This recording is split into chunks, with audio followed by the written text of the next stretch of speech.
Now let's talk about this Ridge Holland story. The Ridge Holland story took a messy turn this week. Ridge Holland, real name Luke Menzies, was informed weeks ago that his contract with WWE would not be renewed after it expired in mid-November. They told him this while he's laid up at home injured and unable to wrestle until well into next year, by the way. For those who don't know, Holland had been demoted from the main roster to NXT. Okay, you can use whatever words you want. You could be the biggest NXT fan in the world. That's what it was. I'm calling it what it was. It was a demotion. And so that happened about 2 years ago. And he had spent the last couple of years wrestling on the NXT brand. And about a year ago, he signed a 1-year extension for what was said to be a significant pay cut. Now, I don't know what he was making when he was, with the Brawling Brutes on SmackDown. I know minimum main roster pay these days is set to be around $350,000.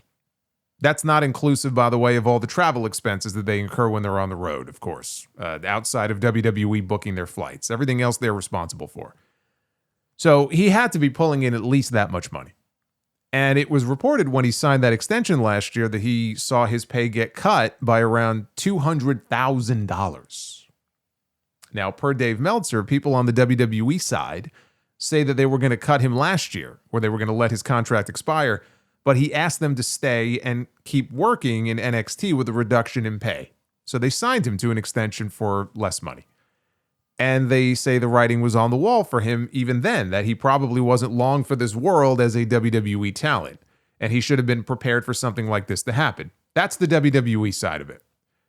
At the end of September, he was wrestling Moose on a TNA taping when he got injured. He suffered what is called a Liz Frank injury in his foot, and he had to undergo surgery for it. That's the same injury that AJ Styles suffered last year. It's a tough injury to navigate because you're dealing with ligaments in the middle of your foot, so you have to relearn how to walk and run, and it's very painful. But he got hurt working a TNA show. This was not a WWE show. But because WWE has the partnership now with TNA, they can just send you there to work, and it's not like you get paid extra or anything. It's considered part of your WWE responsibilities. It's part of what WWE pays you for. That's the beauty of them being able to use guys like the Hardys and Joe Hendry on NXT. I doubt those guys are making anything extra. So TNA pays them, and WWE gets to use them for nothing. When WWE sends talent to TNA, it's all part of their job. But he got hurt in a TNA ring. It doesn't change that fact. He got hurt in somebody else's ring. Now, WWE did pay for the surgery. They are paying for his rehab, as they should. But when they announced that they weren't renewing his deal, he was rightfully upset because he is not going to be able to wrestle and make a living wrestling in what he was trained to do for many months. Sure, he can go stock shelves at his local CVS, and there's no shame in that. But the man is not a stock boy. He's a pro wrestler on a pro wrestler's salary in WWE with a wife and 3 kids to support. And now he can't do that for the foreseeable future. He can't go and work indies and charge whatever rate he feels he needs to be making or whatever rate he feels he's worth. Right? That's the difference between, why don't you just go get a job, and him not being able to do what he was trained to do. This is what some people just don't really understand. Now, he also said he's going to need a follow-up surgery in March on the foot, and he's probably going to have to get his neck fused later this month. That's a whole other ordeal. So he's not going to be able to wrestle for quite some time. Now, with the neck fusion, I don't know if that's just from an accumulation of wear and tear over time from working in WWE. I don't know if that dates back even to his rugby days. Yeah, he played in the rugby league for various clubs for like a decade. That's a very physical sport. Or I don't know if there was one specific injury during his time in WWE that resulted in him now needing neck fusion surgery. The neck stuff, I look at the neck stuff as a separate thing. But given that this was an injury he sustained in the ring as part of his duties working for WWE, he should be paid at least through the recovery from the foot injury. Covering the cost of the actual surgery and the rehab is one thing. That should be the bare minimum. But the reason he cannot work and make money wrestling is because he got hurt working for you. So the timing with his contract happening to expire in a few weeks is a little weird, but the right thing to do would be to continue paying the man until he is medically cleared from the foot injury. And then he can wrestle again. Or if he can't wrestle again, that's, again, a different story, because as long as he's cleared from the foot injury, And at that point, if they don't want to bring him back, that's their prerogative. Right? Then he can start working indies or pursuing a contract for another promotion. As I see it, that's the real issue here. What is morally right and what is legally right, they don't always jive. Legally, his contract was about to expire, and they are not under any legal obligation to renew him or extend him if they don't want to. I mean, they're okay with tacking on injury time to people's contracts to extend them when they see fit to do so, but they don't tack on injury time for something like this.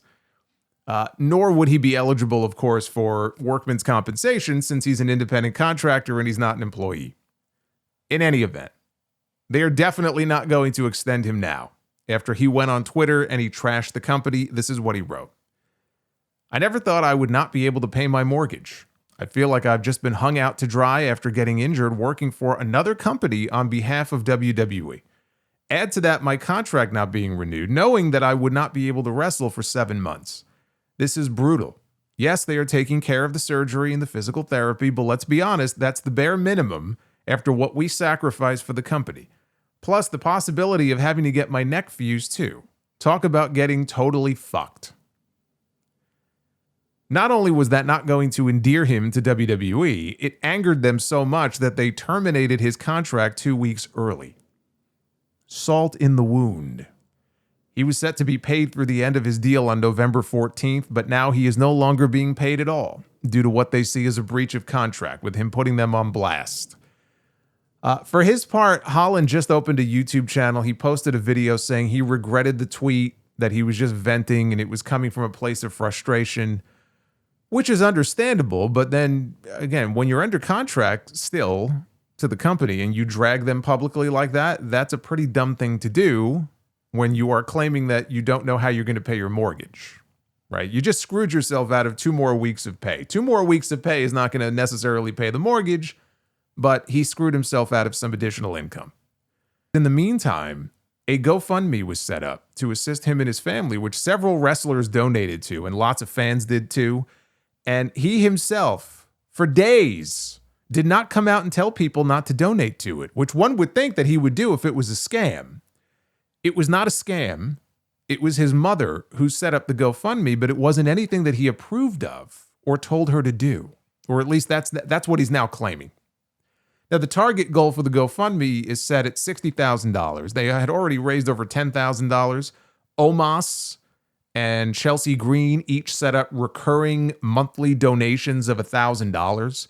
Nick Jackson and Kyle Fletcher, they each dropped $1,000, as did Raj Desi, the former Jinder Mahal, who himself is out right now recovering from a knee injury or knee surgery that he had. Chelsea, by the way, is a real one. She was the first person to post that GoFundMe link on her Twitter, even though later on she took it down because I am sure someone in WWE got to her and told her to do so. But again, this GoFundMe was being publicized for days. It was up 4 days. Not 1, not 2, not 3, 4 days before Holland put out the following statement this morning.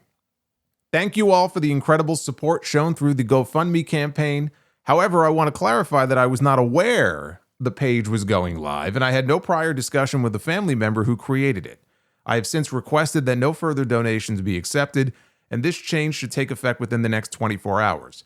Once we figure out how to move forward and I recoup the amount donated, I will be donating said amount to charity.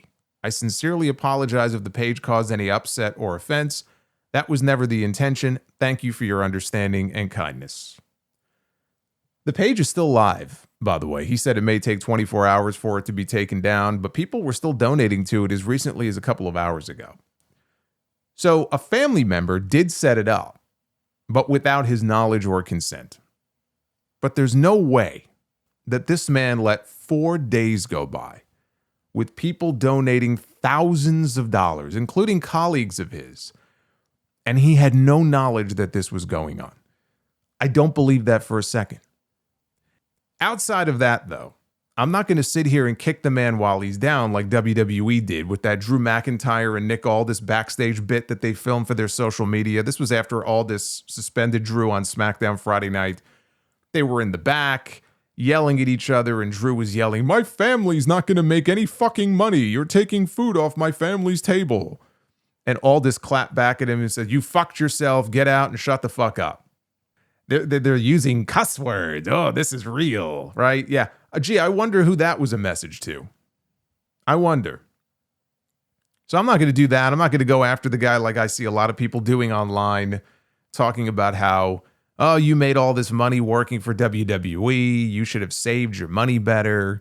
Or someone sent me a Zillow link to what they said was Ridge Holland's house. I guess it was being shared somewhere to show how nice it is. Like, I'm not really sure what that's even supposed to prove. But I see a lot of people being really shitty. There are a lot of people suffering right now.